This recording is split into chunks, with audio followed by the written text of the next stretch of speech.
आप सबका स्वागत है मेरे YouTube चैनल पे। तो आज जो हमने पढ़ा है पहला क्लास था हिस्ट्री का, है ना।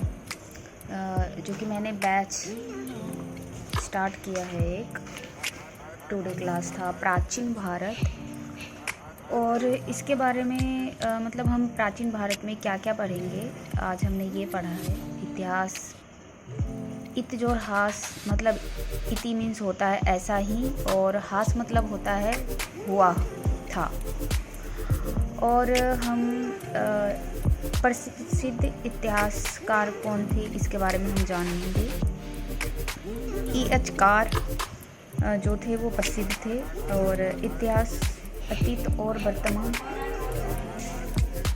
और इसमें हम पढ़ते हैं वर्तमान के मध्य एक सतत संवाद है, इसका डिफिनेशन हुआ। और इसके बारे में हम फिर पढ़ते हैं इतिहास का पाठ्यक्रम। प्राचीन भारत, दूसरे में आता है मध्यकालीन भारत, आधुनिक भारत, विश्व इतिहास और स्वतंत्रता के पश्चात। तो हम जो और छठा में मतलब छठा आ जाता है कला एंड संस्कृति। जब हम प्राचीन भारत में पढ़ते हैं, प्राचीन भारत जो प्री के माध्यम से पढ़ते हैं, इसमें जो आता है सबसे ज़्यादा क्वेश्चन जो पूछा जाता है वो आधुनिक भारत से पूछा जाता है।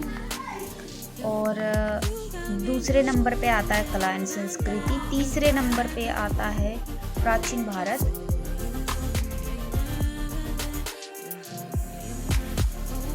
और चौथे नंबर पे आता है मध्यकालीन भारत। और उसके बाद आप विश्व, और ये जो विश्व इतिहास है ना, ये केवल मुख्य परीक्षा के लिए है, और मुख्य परीक्षा में पूछा जाता है इससे। और ये स्वतंत्रता के बाद जो है उसके बारे में। तो हम प्राचीन भारत में जो हैं कितने पढ़ेंगे, क्या क्या पढ़ेंगे, तो उसके बारे में हमने यहाँ पे बात किया गया है। जैसे कि पाषाण काल पढ़ेंगे, ताम्र पाषाण काल, हड़प्पा सभ्यता, वैदिक काल, और प्राक मौर्य काल, और महान मौर्य काल साम्राज्य, मौर्योत्तर काल, और गुप्त काल, गुप्तोत्तर काल, दक्षिण भारत का इतिहास, है ना। ये सारी चीज़ें हमको पढ़नी है। बुक की बातें करें तो Ramsharan Sharma old NCERT class के नोट्स जो होंगे उसको हम रिवीजन करेंगे। और अगर एडवांस में बुक अगर आप पढ़ना चाहते हैं तो पिंदर सिंह का। और प्राचीन भारत का जो एक समग्र परिचय है, जैसे कि पाषाण काल एक यह वृत्त खंड काल है। अगर समय काल देखा जाए तो ये 5 लाख से वर्ष पूर्व से 10,000 वर्ष पूर्व, है ना। तो इसके बारे में हम थोड़ा सा डिफिनेशन देना चाहेंगे। वह समय काल आदि मानव की थी जिसमें की गतिविधियाँ होती थी, और इसमें से जो हैं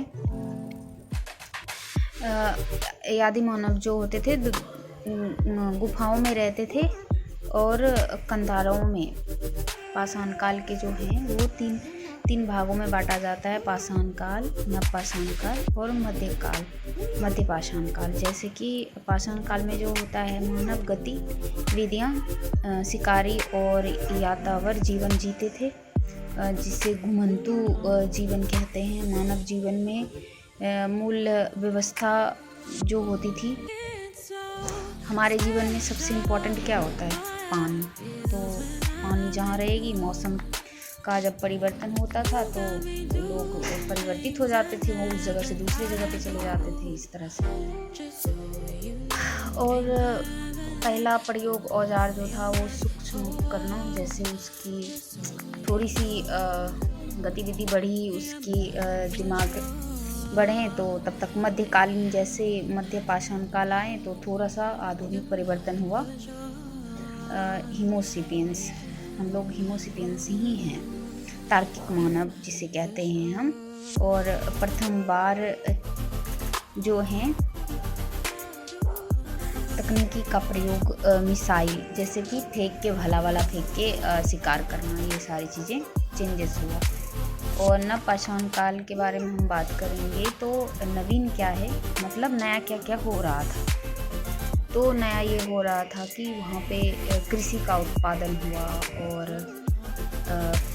कुछ नया भी हो रहा था। जो घूम के जीवन यापन करते थे वो अस्थाई हो गए थे, क्योंकि कृषि 1-2 महीने का काम है नहीं है, 3-4 महीने लग जाते हैं कृषि उत्पादन करने में। तो इस तरह से और उसके बाद समाज का निर्माण हो गया, पहिए का आविष्कार हो गया, यातायात आगमन पर होने लगे और मृतभार निर्माण शुरू हो गया।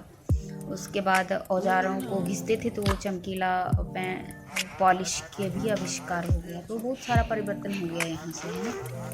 तो ताम्रपाषाण के बारे में बात करेंगे। इसी प्रकार से हमने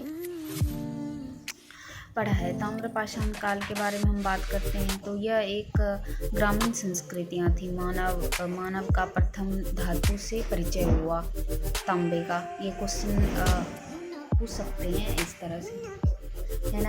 तो ताम्रपाषाण काल क्या है? जब मानव जीवन में पत्थर के औजारों के साथ साथ तांबे के धातु से परिचय हुआ, तो उस समय काल को ताम्रपाषाण काल कहते हैं। इस तरह से हमने देखो डिफिनीशन लिखा है। अगर आप लोगों को समझ, ये शॉर्ट डिफिनीशन है, मतलब कि हम ये सब चीज़ें पढ़ेंगे तो इसकी थोड़ी बहुत तो नॉलेज होनी चाहिए। तो हमने अभी तक में इतना ही पढ़ा है, तो कल से स्टार्ट होगी और तो फिर हम बातें करेंगे। तो अभी के लिए हम इस वीडियो को यहीं पे समाप्त करते हैं। चलिए फिर मिलेंगे नेक्स्ट वीडियो के साथ।